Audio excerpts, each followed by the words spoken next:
Hi అండి, అందరికీ నమస్తే. నేను మీ సునీల్ మద్దాల. ఎవరైతే వైఎస్ఆర్సీపీ ఎమ్మెల్యే బాలినేని శ్రీనివాసరెడ్డి ఉన్నారో ఆయన ఒక రకమైన పోరాటం చేస్తున్నాడండి ఎలక్షన్ కమిషన్ మీద, న్యాయ పోరాటం చేస్తున్నాడు. నిజంగా బాలినేని శ్రీనివాసరెడ్డి చేసే న్యాయ పోరాటంలో వాస్తవం ఉందా, నిజముందా ఏంటని ఆలోచించే ముందు ఎందుకు ఎలక్షన్ కమిషన్ భయపడుతుంది? బాలినేని శ్రీనివాసరెడ్డి చేసే న్యాయ పోరాటంలో ఎలక్షన్ కమిషన్ ఎందుకు భయపడుతుంది? అసలు ఏదైతే హైకోర్టు ఏదైతే తీర్పునిచ్చిందో, అత్యున్నత న్యాయస్థానం ఏదైతే కొన్ని ఆదేశాలు ఇచ్చాయో ఆ ఆదేశాలను కూడా పక్కన పెట్టి ఎలక్షన్ కమిషన్ తన సొంత నిర్ణయాలు ఎందుకు తీసుకుంటుంది? ఎందుకు వెనకడిగేస్తుంది? ఎందుకు తర్జన భర్జన పడుతుంది? ఎందుకు భయపడుతుంది?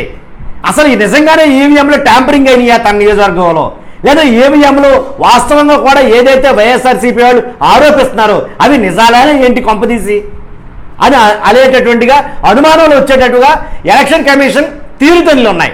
అసలు ఏం జరిగింది ఏంటి ఒకసారి వివరంగా వివరించే ముందు నాది రిక్వెస్ట్ ఉందండి. ప్లీజ్ నాకు మోటివేషన్ ఉంటుంది, ఒక లైక్ అయితే చేయండి. లైక్ చేసిన తర్వాత ఈ వీడియో ఎండ్ వరకు చూడండి. ఈవీఎంలు ట్యాంపరింగ్ అయినాయా లేవా, ఎందుకు ఎలక్షన్ కమిషన్ వెనకడుగు వేస్తుంది, ఏదైతే అత్యున్నత న్యాయస్థానం ఇచ్చిన తీర్పును కూడా ఎందుకు పక్కాగా అమలు చేయడానికి ఇష్టపడటం లేదు, ఇలాంటి విషయాలన్నీ మీరు చూసిన తర్వాత అప్పుడు మీ అమూల్యమైన అభిప్రాయాన్ని కామెంట్ రూపంలో తెలియజేయండి. అంతేకాదు పక్కాగా మన ఛానల్ని సబ్స్క్రైబ్ చేసుకోండి, మర్చిపోద్దు. నాకు మోటివేషన్గా ఉంటుంది. లైక్ చేయండి, సబ్స్క్రైబ్ చేయండి. ఏంటంటే భయపడుతుందా ఎలక్షన్ కమిషన్? ఇదండి మన వీడియో. ఈవీఎంల వెరిఫికేషన్కు అత్యున్నత న్యాయస్థానం ఆదేశాలు ఇచ్చింది. ఏమని? ఎవరైతే బాలినేని శ్రీనివాసరెడ్డి కోర్టును ఆశ్రయించాడో, ఆయన ఏదైతే తన నియోజకవర్గంలో ఒక అన్యాయం జరిగింది, అక్రమం జరిగింది, ఈవీఎంలు ట్యాంపరింగ్ అయితే జరిగినాయి అని ఏదైతే ఆరోపిస్తున్నాడో అతని ఆరోపణలకు వాస్తవాలుగా కొన్ని అయితే రుజువులు సమర్పించాడు.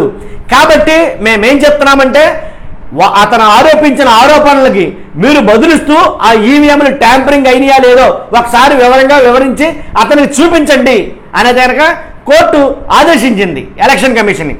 వెరిఫికేషన్స్ అయితే ఎలక్షన్ కమిషన్ ఆదేశిస్తే అందుకు విరుద్ధంగా ఎలక్షన్ కమిషన్ ఏం చేసింది?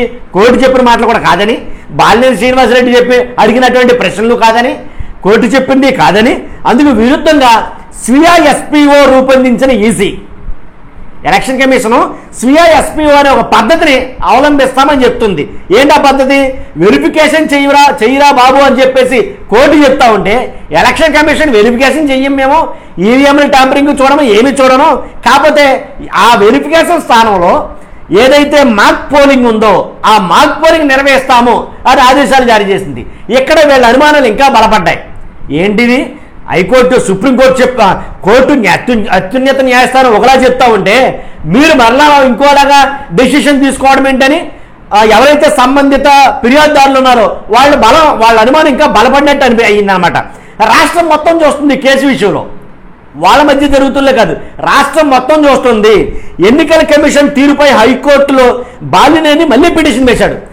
అయ్యా మీరు ఆదేశించింది వేరు, అక్కడ జరుగుతుంది వేరు, మీరు చెప్పింది వేరు, వాళ్ళు చేస్తుంది వేరు, కాబట్టి అని చెప్పేసి మళ్ళీ ఒక పిటిషన్ అయితే దాఖలు చేయడం జరిగింది. ఈవీఎంలపై దేశవ్యాప్తంగా అనుమానాలు ఉన్నాయి. ఈవీఎంలపై దేశవ్యాప్తంగా అనుమానాలు పెరుగుతున్న వేళ ఈసీ తీసుకున్న మరో నిర్ణయం ఏంటంటే కనుక మాక్ పోలింగ్. దీనివల్ల ఇంకా అనుమానం రెట్టింపైంది. సుప్రీంకోర్టు తీర్పునకే వక్రభాష్యం చెబుతూ ఎన్నికల సంఘం రూపొందించిన టెక్నికల్ స్టాండర్డ్ ఆపరేటింగ్ ప్రొసీజర్ అనే ఈ పద్ధతి టీఎస్ఓపీపై సర్వత్రా విమర్శలు వెలువెత్తుతున్నాయి. ఇది వాస్తవం, దీంట్లో ఎలాంటి అనుమానం లేదు. ఎందుకంటే చెప్పిన మంచి చెప్పకుండా వేరే చేస్తా ఉంటే లేకపోతే డౌట్లు వస్తాయి మరి. కాబట్టి ఎన్నికల్లో ఓడిపోయిన అభ్యర్థులు వారు కోరుకున్న విధంగా ఎంపిక చేసుకున్న పోలింగ్ కేంద్రాల్లో ఈవీఎంలు, వీవీప్యాట్లు తనిఖీ పరిశీలన చేయకుండా మాక్ పోలింగ్ నిర్వహించి చేతులు దులిపేసుకోవాలనుకుంటున్న ఎలక్షన్ కమిషన్ చూస్తే అనుమానాలు రాకపోతే ఏమొస్తాయి? భయంకరమైన అనుమానాలు వస్తాయి. కాబట్టి మాక్ పోలింగ్ నిర్వహిస్తే ఈవీఎంలు ట్యాంపరింగ్ అయ్యిందని ఎలా తెలుస్తుంది? వాళ్ళ గొడవ ఏంటి? ఈవీఎంలు ట్యాంపరింగ్ అయినా బాబు అని నెత్తినోని మొత్తుకున్నారా? అబ్బాయి ఈవీఎంలు కూడా కోర్టుకి వెళ్ళడం కూడా దానివల్ల లేరు. అది కాదని అబ్బాయి మేము మాక్ పోలింగ్ నిర్వహిస్తాం, అది నిర్వహిస్తే సరిపోతుందని మళ్ళీ సొంత నిర్ణయాలేంటి ఎలక్షన్ కమిషన్ తీసుకోవడం? కాబట్టి మాక్ పోలింగ్ నిర్వహిస్తే ఈవీఎం ట్యాంపరింగ్ ఎలా బయటపడుతుంది అని వీళ్ళు అనుకోవడం కాదు, నిపుణులు సహా అనుకుంటున్నారు. నిపుణుల మాట ఇది. మాక్ పోలింగ్ నిర్వహిస్తే ఈవీఎం ట్యాంపరింగ్ ఎలా తెలుస్తుంది? దీంట్లో వాస్తవం లేకపోవాలా. కాబట్టి ఈవీఎంలలో నమోదైన ఓట్లు వీవీప్యాట్ల స్లిప్పులను సరిపోల్చి పరిశీలిస్తే కానీ ట్యాంపరింగ్ అయిందో లేదో తెలియదు. అవన్నీ పక్కన పెట్టేస్తాం. మేము మాత్రం మాక్ పోలింగ్ నిర్వహిస్తాం. ఓన్లీ ఆ మిషన్లు సరిగా పనిచేస్తున్నాయా లేదా అని మాత్రమే తెలుస్తుంది. కాబట్టి మీకు అలా చూపించేసి అయిపోయింది మామ అని మేము చేతులు దులిపేసుకుంటాం అని అంటే ఎలా కుదురుతుంది? కుదరదు కదా. కాబట్టే దానికోసం మరలా కోర్టుకు వెళ్ళాడు ఆయన. కాబట్టి బాలినేని శ్రీనివాసరెడ్డి మరలా కోర్టు ఏం తీర్పు చెప్తుందనేది వెయిట్ చేస్తుంది సర్వత్రా, అన్ని రాష్ట్రాలు కూడా. కాబట్టి మరలా కోర్టు తీర్పు వచ్చిన తర్వాత కూడా ఎలక్షన్ కమిషన్ ఇదే విధానాన్ని అవలంబిస్తే కనుక 100% అక్కడ ఈవీఎంలు ట్యాంపరింగ్ అయినాయి అని కన్ఫర్మ్ అయిపోతుంది. వాళ్ళు చేసినా చేయకపోయినా అది మాత్రం నిర్ధారణ చేసేసుకుంటారు.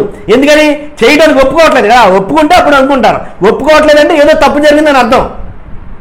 కాబట్టి ఎన్నికల రోజున ఎలాగైతే మాక్ పోలింగ్ అంటే ఏం లేదండి, ఏదైతే ఎలక్షన్ రోజున మనం ఎలాగైతే అవి పెడతామో వీవీప్యాట్లు, అలాగే ఈవీఎంలు పెట్టి దాంట్లో నొక్కితే కనుక మనం నొక్కిన సింబల్కి ఆ అభ్యర్థి పేరు వస్తుందో లేదో చూపిస్తారో, చూపించేసిన తర్వాత మళ్ళీ మూట కట్టేసి తీసుకెళ్ళిపోతారు. ఇదే మాక్ పోలింగ్. ఇది కాదు అడుగుతుంది ఎవరైతే బాలినేని శ్రీనివాసరెడ్డి ఉన్నారో, ఏదైతే ఈవీఎం ట్యాంపరింగ్ అయ్యింది, ఆ ట్యాంపరింగ్ అయ్యి ఎలా అయ్యింది అనేది మేము చెక్ చేసి చూపించాలి మాకు అని ఆయన అడుగుతున్నాడు. కాబట్టి ఆయన అడిగిన దాంట్లో వాస్తవం ఉంది. కాబట్టి నేను చెప్పింది ఏంటంటే, ఎందుకు ఎలక్షన్ కమిషన్ భయపడుతుంది? కోర్టు చెప్పినా సరే ఎందుకంట్లా? ఇదండి నేను మిమ్మల్ని అడుగుతున్న ప్రశ్న. కాబట్టి సూటిగా మీ సమాధానాలు తెలియజేయండి. నాతో పాటు చాలా మంది చదువుతారు, మర్చిపోవద్దు. ఖచ్చితంగా నాకు మోటివేషన్ కూడా లైక్ అయితే చేయండి, సబ్స్క్రైబ్ చేయండి. మీ అమూల్యమైన అభిప్రాయాన్ని కామెంట్ రూపంలో తెలియజేయండి. Thank you very much.